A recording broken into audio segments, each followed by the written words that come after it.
Bonafide Nugget.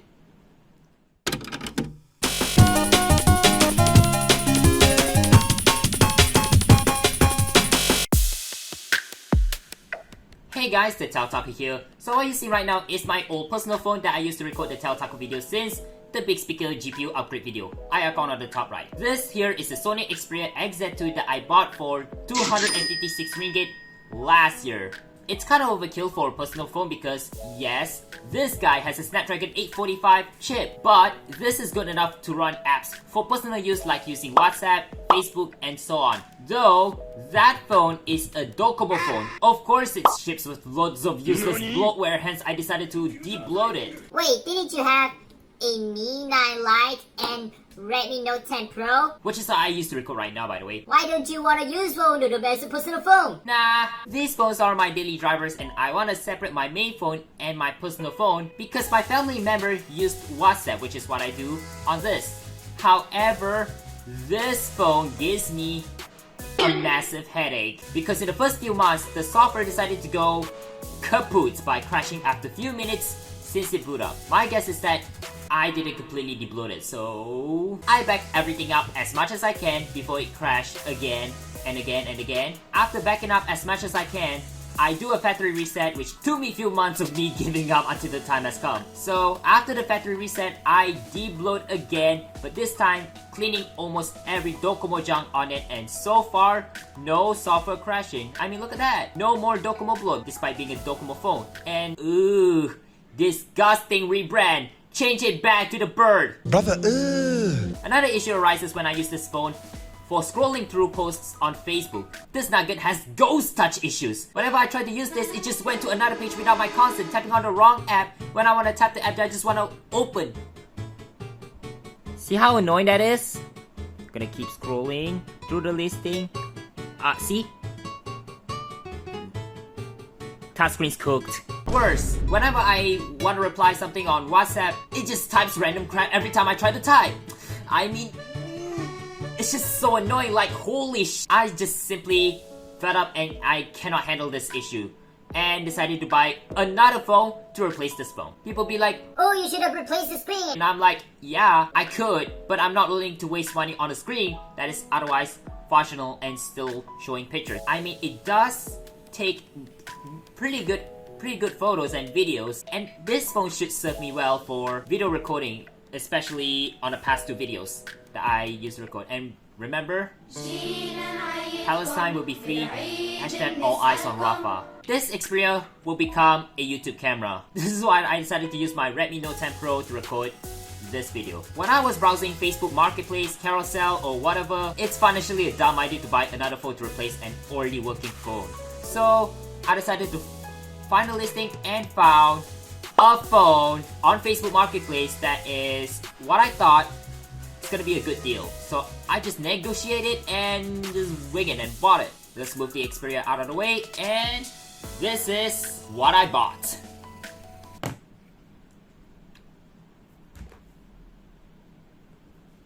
It's one of these. A lot of people gonna say, is this a Xiaomi Mi 9? nope, close enough, cause of the notch. But this phone here is Vivo V21. I bought this phone on Facebook Marketplace since, yeah, it's been a month since I bought this. The price on the listing of this phone is 480 ringgit, but I talked to the seller and I had to negotiate him, so I paid about 450 ringgit for it. The pricing is not much, but having a discount is better than not having one. But actually, this phone is definitely the first Vivo phone I've had in my fleet because I remember my dad used to use Vivo V5 Plus since a couple years ago before he switched to the, I recall, Oppo A5 2020? I don't even know. The Vivo V5 Plus definitely looks like an Oppo phone that I remember. Huh. The Vivo that he had previously is running FuntouchOS that looks like the iOS ripoff. Like, why? Though, Vivo phones nowadays still ship with FuntouchOS, but since FuntouchOS 11 onwards, it definitely looks like a near stock Android experience, but it still retains Vivo essentials. I'm glad they changed that, but when it comes to the UI, I prefer this FuntouchOS. I open up Spotify, my bad. But when it comes to the UI, I prefer this FuntouchOS over the old one. Also, why do I choose this phone? It's because I need a phone with reasonably good camera, which this phone with a 64 megapixel main camera does take pretty good pictures, and as well as the 44 megapixel selfie camera with a selfie whore feature. But I should say these should serve me reasonably well. And another reason is it has to run at least a not very old version of Android, which is in this case, this phone is running Android 13, which is one version behind Android 14. However, there's problems with it that I could live with it until I decided to wing it and fix it myself. This phone has not the greatest condition, which is gonna be hard to accept for me. First up, there's scratches on the front glass. There's a scratch here, here, and the worst bit is right here. And there's a small chunk missing on the top right, which is hard to see, but it's really surprising on how the front glass is not shattered. But wait! There's more! The screen is not seated correctly all over the edges. But mostly, the most noticeable thing is on the bottom side. And the reason why it's not seated correctly is because of a bad adhesive job. When I noticed it, I had to reapply the adhesive on my own, but tape adhesive is what I had to use for the time being. But it's not holding the screen well, so I had to use the tape to tape the top, bottom, left, and right sides to hold it in place. It should hold for now until I get a new glass replacement, which I do have here, and let the professionals do the job because I'm really scared of breaking this display, which in this case, the original OLED display. Yeah, I say that because AMOLED displays are very, very fragile and so expensive to replace. Once you break it, it's toast. It's done. Not only the front glass is the bad part about it. There's a dent on the side where the USB-C port is. The shine on the side looks kinda rough. And the back glass has scratches. Also, I forgot to mention there's a minor dent here and a scuff on the surround of the screen. Otherwise, the screen is unaffected. So, yeah. The worst part about this phone is the camera lens. Yeah, it looks really scratched up. I'm gonna show the picture over here. It looks pretty bad, but surprise surprise, camera function is unaffected. It is still clear as is. Yeah, I hear you. People be like, well, that condition is unacceptable for 450 ringgit. You're right. It could have been 400 or 380 ringgit if I negotiate further, but yeah, I winging it. But otherwise, this phone is fully functional and is usable as a personal phone. Well, kind of. Besides condition, let me take a tour of this phone real quick. On the front here, we have a 6.44-inch AMOLED display with 90Hz refresh rate, and it does support HDR10. On the notch, we have a 44 megapixel selfie camera, and of course, we have two LED flash that is gonna be for a selfie whore feature, which I did talk about earlier. It's a neat thing to have for those who love to take selfies, but what do I ask for this feature? On the left hand side is nothing. On the top, we have a main microphone. On the right hand side, we have a volume rocker and a power button. On the bottom, we have a speaker, a USB-C port, a main microphone, and of course, a SIM card slot that can use either two SIM cards or one SIM card and a micro SD card, which I do have a 32GB micro SD card in this phone. Also, where's the headphone jack? I think this phone should deserve a spanking for not having a headphone jack. Why did I do that? Looking on the back, it's in dusk blue colorway. To be honest, I actually like the dusk blue colorway. Does that remind you of a certain character from... Whoa. Pause for a second. I think I said Hoshikuzu wrong. I was supposed to say Hoshikuzu telepath, but I said Hoshikuzu has Hoshizuku. Japanese is hard, man. Yeah, I'm talking about Umika from that anime? Yeah, it kinda is, but it's more appropriate to name this AoNugg because it's more fitting that UmikaNugg did. Enough with the UmikaNugg, AoNugg naming debate. Looking on the back, we have a 64 megapixel main camera. I'm not sure if it's a Sony or a Samsung. No clue. An 8 megapixel ultra wide, not that exciting. And what's that? 2 megapixel macro. Brother, And below that we have and LED flash. Anyway, that's enough of a tour. Let me tell you about the experience of using this phone. It's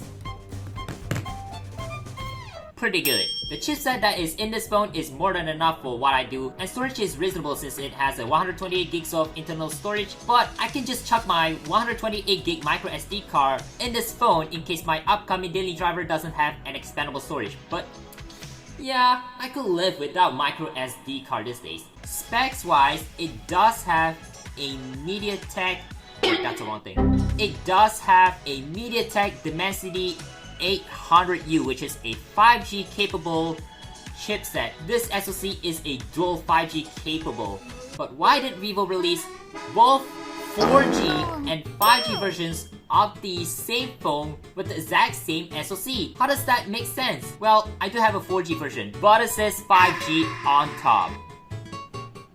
Is this some kind of placebo? Speaking of placebo, this phone is otherwise the same spec besides the antennas. It has 8GB of RAM, and you can opt for either 128GB or 256GB of UFS 2.2 storage that can be expanded using micro SD slot, which I did mention earlier, but it occupies the second SIM slot, which is totally fine.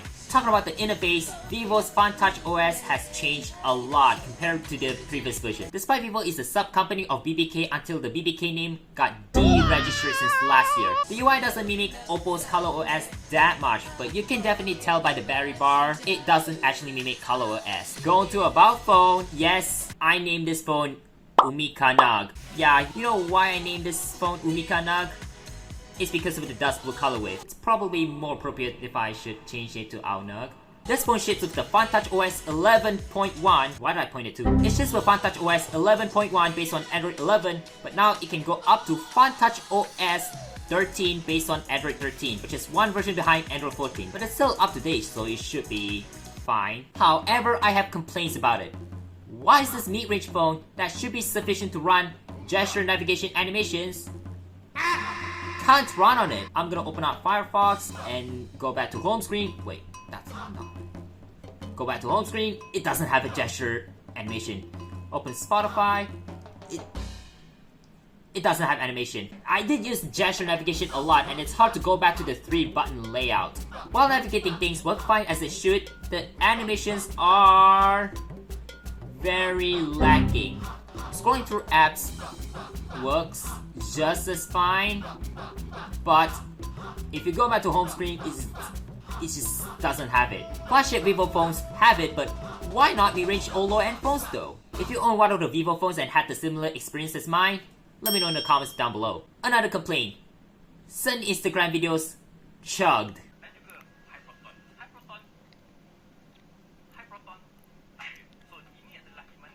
This is not lagging.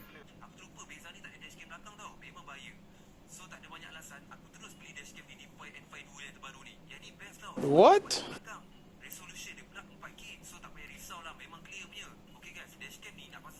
Okay, it did lag. Facebook videos play smoothly just fine, but not on certain Instagram videos like, huh? Is it due to poor optimizations or what? I have no idea. Third, but an absolute major complaint, this phone ships with a lot of Vivo bloatware. All Vivo phones are like that these days. Like, seriously, why do they do that? There are apps that can be uninstalled, but there are Vivo apps that cannot be uninstalled, like the App Store, the website, app thing called Vivo.com, even feedback, or even their own browser? Nah, I don't want these 4 on my phone. So I had to turn on the Silver Wolf mode just to get them off of my phone using ADB shell. That's a big brain move. So yeah, there's a guide on what Vivo bloatware are safe to remove, which I'll provide the XDA forum link down below. And now onto a minor complaint. It doesn't have NFC, so I cannot top up my NFC card that I used to pay my parking and tolls using Touch and Go e-wallet, or not able to use Google Wallet at all. But the NFC support on this phone varies on countries, but that's on a 5G version. 4G version is a nada at all. What the f? Besides these complaints, I think this phone is more of a Sidegrade to my Xperia XZ2 for reasons. Dimensity 800U on the Vivo V21 is a little worse compared to the Snapdragon 845 in terms of performance, but it does have key upgrades. Bigger battery, better cameras, Well, sort of. This phone is more geared towards selfie horse, but my eyes can't tell me otherwise because the camera on the V21 is enough for my personal posts, sharing stories, and things like that. About the speaker, it's just a mono speaker on this phone. I'm gonna go ahead and compare that to my Redmi Note 10 Pro's stereo speaker. Cue the Disqualify test!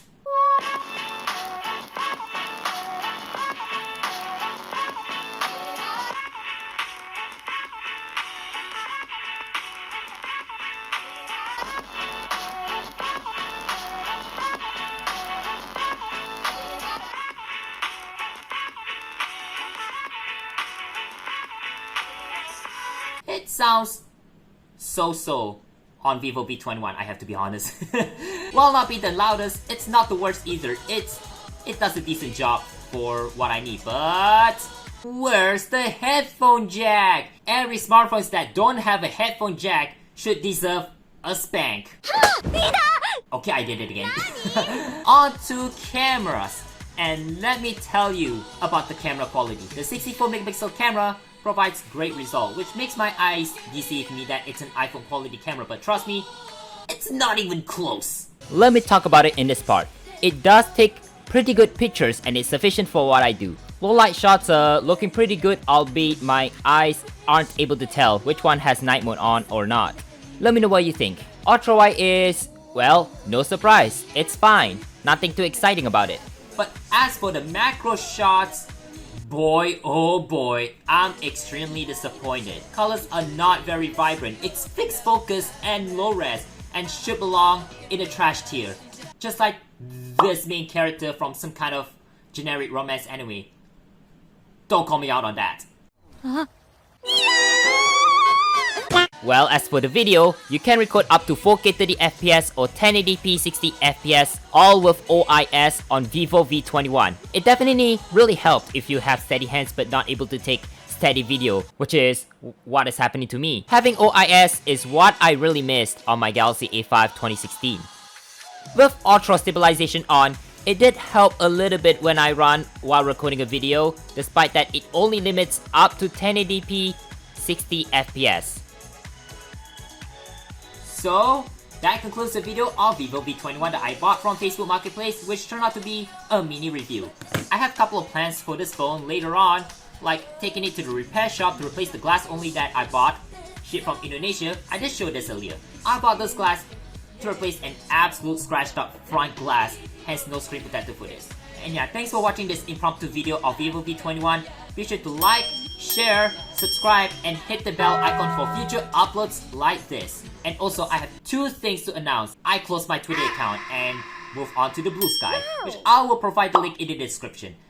And, yup, I made a TikTok account because I'm a doofus. I heard that it gets a lot of engagement that other platforms did, which is odd, but it's not engaged enough on the first upload at least. But at least it's doing better than what this video platform that you're watching right now. That's all for this short update, and yeah, if you want to support me, well, feel free to support me on both Ko-fi and Patreon at the links in the description.